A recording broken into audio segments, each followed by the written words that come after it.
My name is Russell Spears, And I'm Gianna Fazia. and this is the infamous Ted Bundy. Ted Bundy was born on November 24th, 1946, in Burlington, Vermont. His childhood, he grew up in Philadelphia, Pennsylvania, where his mom raised him with her parents. Ted grew up believing that his mother was, in fact, his sister because she had Ted Bundy when she was not married. In his middle to late teens, neighbors and local friends said that he was violent, socially awkward, and enjoyed scaring people. Next, we have his adulthood. He actually studied law and psychology at the University of Washington.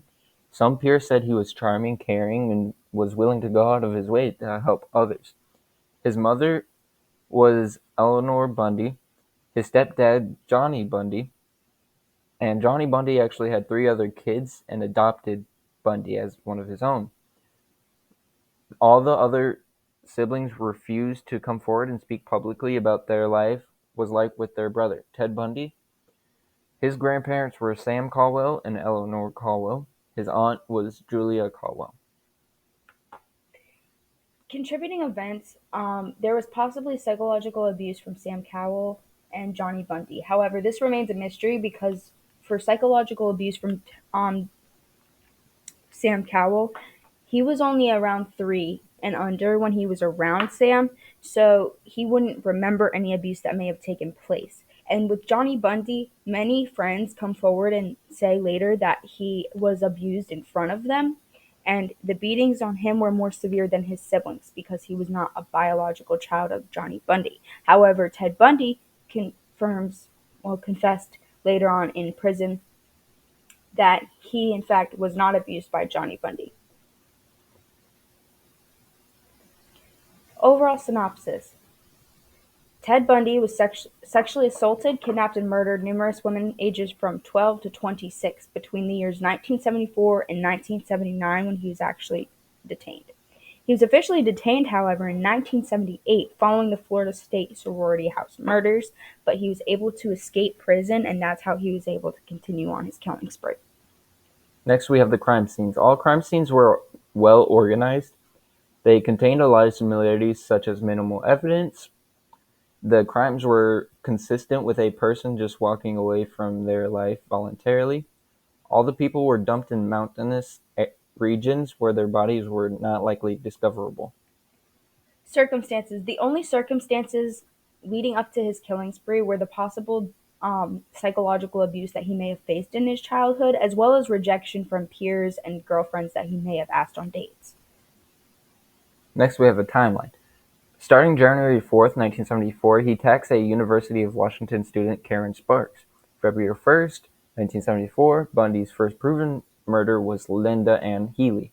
July 14th, 1974, Bundy kills and sexually assaults Janice Ott and her friend Denise Naslund. November 8th, 1974, Bundy abducts Carol Durant in Utah and later that day attacks Deborah Kent. On August 16th, 1975, Bundy was officially taken into police custody. This was the first time. October 2nd, 1975, Bundy's victims, Carol Durant and two other anonymous victims, were able to pick him out in a police lineup. March 1st, 1976, he was convicted for Carol Durant's abduction. October 21st, 1976, he was charged with first-degree murder. Next, we have January 7th, 1977, Bundy escapes from a prison library through an open window when the guards weren't looking. December 30th, 1977, Bundy escapes his prison cell by placing books in his bed and covering them with a blanket. He was able to sneak through a tunnel he built in the ceiling and through the air duct. January 15th, 1978, Bundy attacks a sorority house at Florida State University.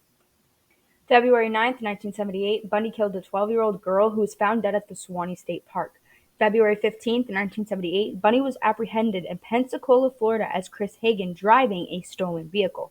Chris Hagen later came forward from his home stating someone was posing as him and stole his identification card as well as his vehicle. On January 24th, 1989, Bundy is put to death in the electric chair.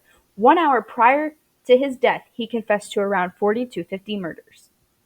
Next, the evidence of escalation. During Ted Bundy's adolescence years, he began developing these sexual fantasies from the pornographic magazines. Bundy's crimes always entailed him controlling his victims by putting their hands in handcuffs.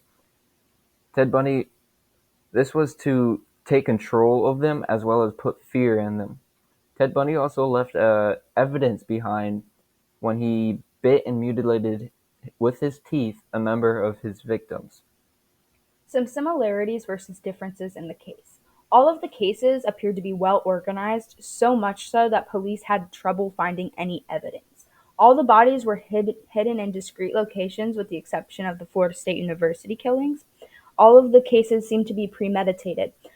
The reasons for this is Bundy stalked all of his victims, learning their schedules so he wouldn't face as many difficulties with attacking them.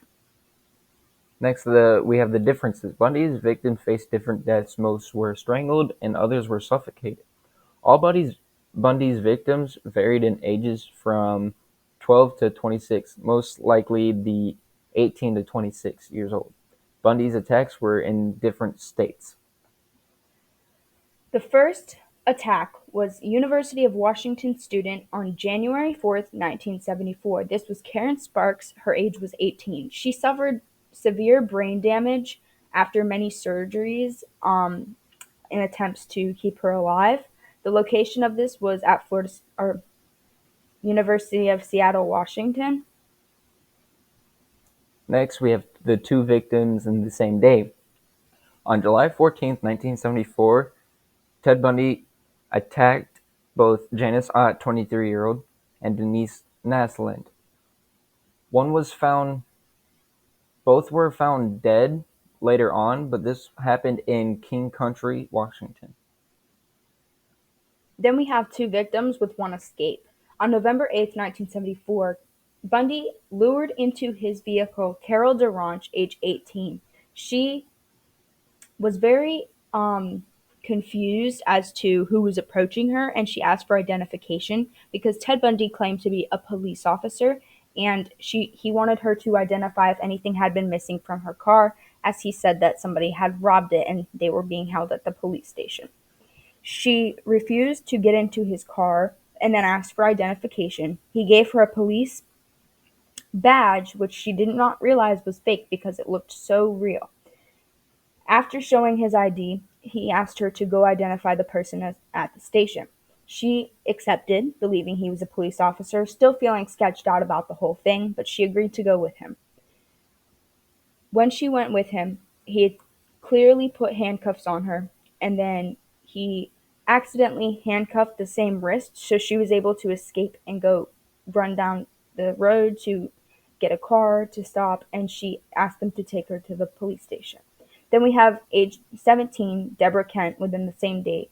Both faced minor scratches. However, Deborah Kent ended up dying. They believe it was suffocation. The location was Murray, Utah.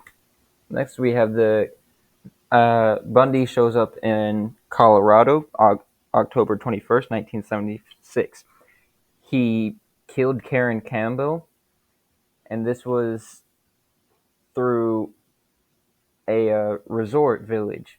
She was let out through when she was trying to take a daily magazine and disappeared later on. This was in Snowmass, Colorado. Then we have two killed, three injured. We have this on January 15th, 1978. The names of the victims were Margaret Bowman, Lisa Levy, Kathy Kleiner, Karen Chandler, and Cheryl Thomas. They all suffered severe injuries, and this was in King Country, Washington.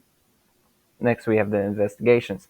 The agencies that we could find that was involved was the FBI, Florida State Police, as well the Washington State Police, and the Utah Highway Patrol sergeant who actually arrested him. Then the evidence that was collected was Campbell's hair in his car later on. Then the gasoline credit card was used in the facility, as well as the eyewitnesses of Campbell disappearing. Next, he was arrested by the highway patrol sergeant because he had the ski mask, a crowbar, an ice pick, and handcuffs in the back of his car. And there was an investigation where they found a key in the parking lot for that was used on Carol DeRanche. And there were also bite marks left on victims. The cases were very difficult because he was organized with what he did. He barely left any evidence behind. He also escaped prison twice and escaped through a window at his court hearing. The trial He had several trials. One took place on August 16th, 1975, where he was charged for evading police. Then he had another trial which took place on March 1st, 1976, for aggravated kidnapping. Then he had one last trial on October 21st, 1976, for first-degree murder. For the evading police, he served up to 1 year in prison, 1 to 15 years for aggravating kidnapping, and 3 death sentences in regards to the Florida killing. Next, the present date, he is found dead using the at Florida State Prison at 7:16 a.m. He was killed by the Old Sparky, the electric chair. Additional information: while Bundy was serving prison time, he was sexually assaulted by 4 men while awaiting his death sentence. Then we have psychopath or sociopath. He was in fact a psychopath. He was charming and manipulative. He planned all of his attacks and felt no remorse or guilt for what he had done. And this is the citations.